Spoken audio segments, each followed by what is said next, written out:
അതെ, വിഷു ഒക്കെയാണ് വരുന്നത്. അപ്പം നമുക്ക് പെട്ടെന്ന് ഉണ്ടാക്കിയെടുക്കാൻ പറ്റുന്ന ഒരു മാമ്പഴ പുളിശ്ശേരി നോക്കിയാലോ? ഇത് ഞാൻ നാടൻ മാങ്ങ വെച്ചിട്ടല്ല ചെയ്തേക്കുന്നത്. നമ്മൾ കടയിൽ നിന്ന് വാങ്ങിക്കുന്ന മാമ്പഴം വെച്ചിട്ടാണ് ചെയ്തേക്കുന്നത്.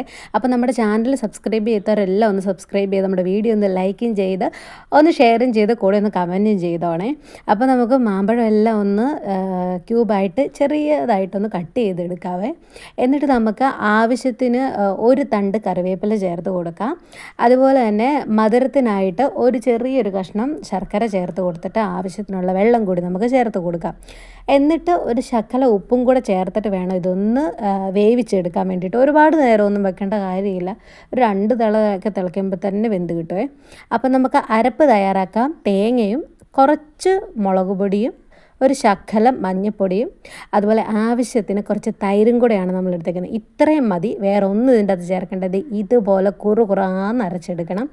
എന്നിട്ട് നമ്മുടെ നല്ല തിളച്ച് കിടക്കുന്ന മാമ്പഴത്തിൻ്റെ ആ കൂട്ടിലോട്ട് നമുക്ക് നമ്മുടെ ഈ തേങ്ങ അരച്ചതിൻ്റെ കൂട്ട് നമുക്കങ്ങ് ചേർത്ത് കൊടുക്കാം.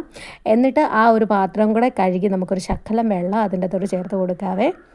എന്നിട്ട് ഇത് നന്നായിട്ടൊന്ന് ഇളക്കി യോജിപ്പിച്ചിട്ട് അപ്പം ഉപ്പ് പോരുന്നുണ്ടെങ്കിൽ കുറച്ചും കൂടെ നമുക്ക് ഉപ്പ് ചേർത്ത് കൊടുത്തിട്ട് നന്നായിട്ടൊന്ന് ഇളക്കിയിട്ട് ഒരു തിളച്ച് കഴിഞ്ഞ് കഴിഞ്ഞാൽ നമുക്കിതിൻ്റെ അകത്തോട്ട് കുറച്ച് ഉലുവയും അതുപോലെ തന്നെ ഒരു വറ്റൽമുളകും അതുപോലെ ഒരു 2 തണ്ട് കറിവേപ്പിലയും കൂടെ ഒന്ന് നമുക്ക് താളിച്ച് ചേർത്ത് കഴിഞ്ഞാൽ ഉണ്ടല്ലോ നമ്മുടെ അടിപൊളി എളുപ്പത്തിൽ തയ്യാറാക്കിയെടുക്കാൻ പറ്റും നമ്മുടെ മാമ്പഴപ്പുളിശ്ശേരി റെഡിയാണ്.